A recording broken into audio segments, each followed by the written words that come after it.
যারা আওয়ামী লীগের নেতৃবৃন্দ আছেন, দাদাও যেহেতু সাংবাদিক, তাদের মুখ বক্তব্যে হচ্ছে বিএনপির আমলে খুব খারাপ ছিল দেশ, ভোট ব্যবস্থা ছিল না, মানবাধিকার ছিল না, আইনের শাসন ছিল না। এখন তো দীর্ঘদিন ধরে তারা ক্ষমতায় আছেন এবং অত্যন্ত সুপরিকল্পিতভাবে ৭৫ সালে করেছিলেন ঘোষণা দিয়ে একদলীয় শাসন ব্যবস্থা। এখন আবার অত্যন্ত সুকৌশলে ডামি নির্বাচন করে একদলীয় শাসন ব্যবস্থা কায়েম করেছে। কারণ আমরা জানি যে গত যে পার্লামেন্ট নির্বাচনটি হয়েছে সেখানে কিন্তু ঘুরে ফিরে সব আওয়ামী লীগের লোক, বাইরে কত ৬-৭ জন লোক আছে বোধহয়। ওয়ালটন ফ্রিজ কিনে অনেকের মতো আপনিও হয়ে যেতে পারেন মিলেনিয়াল, সেরা পণ্যের সেরা অফার। এখন তো দেশ সুন্দর হওয়া উচিত, এখন কতটুকু সুন্দর হয়েছে। আর ভোট ব্যবস্থা যে এরকমই চলে, তিনি মার্গারেট থ্যাচার একটা উদাহরণ দিলেন, তো এখন তো সুযোগ আছে। এখন যে অবস্থা দেশে সৃষ্টি করছে প্রশাসন, আইন শৃঙ্খলা রক্ষাকারী বাহিনী, এবং আমার বন্ধু মানিক সাহেব খুব ভালো একটি কথা বলেছেন, একটি ডিপার্টমেন্টের নাম বলেছেন। আরেকটি বিষয় কিন্তু আছে, এখন কিন্তু সবাই প্রশাসক হতে চান। আর কিছু দেশের দরকার নেই, কোনো বিজ্ঞানী দরকার নেই, কোনো গবেষক দরকার নাই। ঢাকা বিশ্ববিদ্যালয়ে আমি শুনেছি যে সকাল থেকে লাইব্রেরিতে, ভোর রাত থেকে যে লাইব্রেরিতে লাইন দেয় যাতে তারা লাইব্রেরিতে ঢুকতে পারে, তারা বিশেষ পড়ার জন্য প্রস্তুতি নিচ্ছে। এটা তো করা হয়েছে। আমি শেষ করি।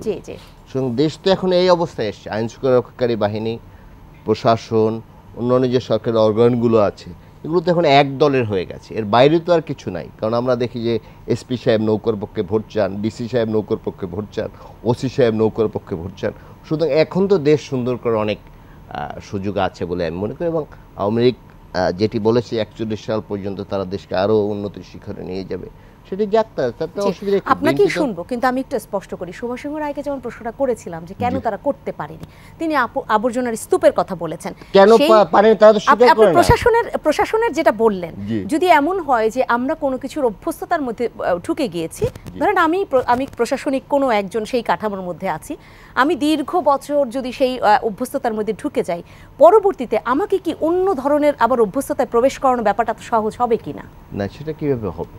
এখন ধরুন যে ১৫ বছর আগে যিনি এন্ট্রি লেভেলে ঢুকেছেন, তিনি একজন বড় কর্মকর্তা, এবং আওয়ামী লীগের সফলতা হচ্ছে এত বেনিফিশিয়ারি সৃষ্টি করেছে, তাদের প্রয়োজনে এখন আওয়ামী লীগকে ক্ষমতায় রাখতে হচ্ছে। যেন তারা রাতে ভোট করছে, দামি ভোট করছে, বিনা ভোটে নির্বাচন করছে।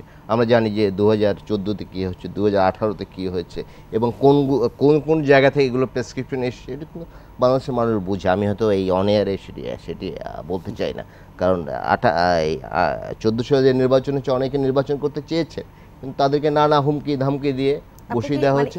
১৫৪ জন কমিশনের কথা বলছেন না, আমি স্পেসিফিক আমি এখানে নাম বলতে চাই না। সুতরাং এই অবস্থা সৃষ্টি করা হয়েছে। সুতরাং আওয়ামী লীগের তো এখন যথেষ্ট উন্নতি করার সুযোগ আছে। জিয়াউর রহমান সাহেব গ্রাম সরকার খুব খারাপ লোক দিয়েছিলেন, ৭৫ আগে দেশ স্বর্গ ছিল, আমরা ছেলেবেলায় দেখেছি বা এখনও ইতিহাস পড়ে জানি। একদলীয় শাসন ব্যবস্থা করা হয়েছে, গণতন্ত্র হত্যা করা হয়েছে, সেগুলো খুব স্বর্ণযুগ ছিল।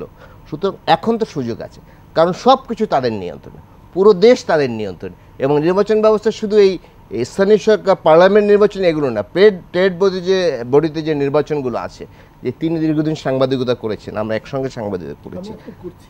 হ্যাঁ, এখন তো করছেন, তো সেখানে তো কোনো নির্বাচন নাই।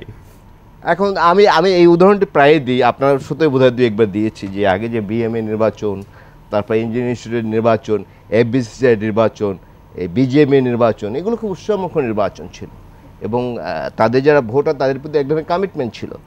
এখন বিশ্বের জায়গা থেকে বলে দেওয়া হয় অমুক সভাপতি। আমার প্রশ্নটা ওখানে, আপনি যেটা বললেন সেটা যদি সেটাই আমি দাবি করতে চাই। দাদা যেটা বলেছে, এখন আওয়ামী লীগ কি করে করবে যদি বিএনপির সময়ে, সে সময়েও দেখা যায় যে এই প্রশাসনিক যে অবকাঠামো তার মাঝখানে, অর্থাৎ আমরা যাদেরকে বলি, তার মধ্যে সেখানে যদি দলীয় প্রভাব খাটানো হয়, এখন তো তারা সেই সুযোগটা নিবে। আমি একটি উদাহরণ দিই। আমাদের এলাকায় যে মুক্তিযোদ্ধা কমান্ডার ছিলেন, তিনি বিএনপি সভাপতি ছিলেন, তার মেয়ে বিসিসি টিকেছে, কিন্তু যখন বিভিন্ন গোয়েন্দা সংস্থা রিপোর্ট দেয়, তখন যে এমন রিপোর্ট দিয়েছে সেই মেয়েটির আর চাকরি হয়নি। এখন ব্লাড টেস্ট করে ১৪ পুরুষ আগে কে কোন দল করতো সেগুলো দেখে বিভিন্ন বাহিনীতে, বিভিন্ন এই প্রশাসনে, আইন শৃঙ্খলা রক্ষাকারী বাহিনীতে লোক নিয়োগ দেওয়া হয়।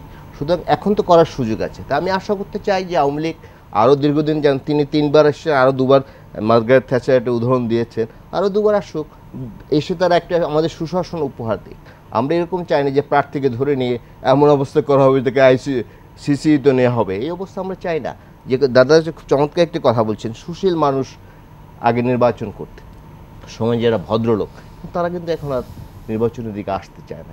এমন একটি চক্র সৃষ্টি করা হচ্ছে গ্রামে গঞ্জে, পাড়া মহল্লায়, বাজারে, এখন আর কোনো ভালো মানুষ নির্বাচন করতে ভালো চায় না। মানুষ নির্বাচন সুতরাং করছে এই না। অবস্থা থেকে উত্তরণ আওয়ামী লীগ চেষ্টা করছে, কারণ সবকিছু তাদের নিয়ন্ত্রণ, তাদের বাইরে তো কিছু নাই। দায় দায়িত্ব সুতরাং সবই আওয়ামী লীগের কিনা, কারণ সুভাষ সিংহ রায় বলেছেন এককভাবে তো কাজটা করা না, যায় তারা তো না, দাবি করতে তাদের বাইরে আর কোনো লোক নাই এখন। রাজনৈতিক দলকে তাদের বাইরে যেমন আমি বলি একত্রিতভাবে বিএনপির কথাই কাজটা বলি, করতে তিনিও হয়। হয়তো জানবেন বিএনপিকে তারা দলই মনে করে না, কিন্তু আওয়ামী লীগের 12 জন মন্ত্রী আছেন, সকালে বিএনপিকে গালাগালি করে দিন শুরু করেন, রাত 12টা পর্যন্ত গালি। আমি একটা উদাহরণ দিই, পররাষ্ট্রমন্ত্রী, তার কাজ হচ্ছে পররাষ্ট্র বিষয়ক, তিনি তার বক্তব্য আপনি গণমাধ্যমের কল্যাণে আপনিও দেখবেন যে তার মূল বক্তৃতা হচ্ছে বিএনপিকে গালাগালি করে, এর বাইরে আর কোনো তার কাজ নেই। সুতরাং এখন তারা দেশ চালাচ্ছে, হয়তো বিরোধী দলগুলো কোনো কার্যকর বিরোধিতা করতে পারছে না, বা কি বলে যে এক ধরনের এই যে যেগুলো তারা করছে এর প্রতিবাদ বা এর শক্ত অবস্থানে দাঁড়াতে পারছে না, এই জন্য তারা দেশেভাবে চালাচ্ছে। এবং আরও দাদা তো দুবার বলেছেন, তাদের তো 41 সাল পর্যন্ত, আমি জানি না 41 সাল পর্যন্ত কভার হয়,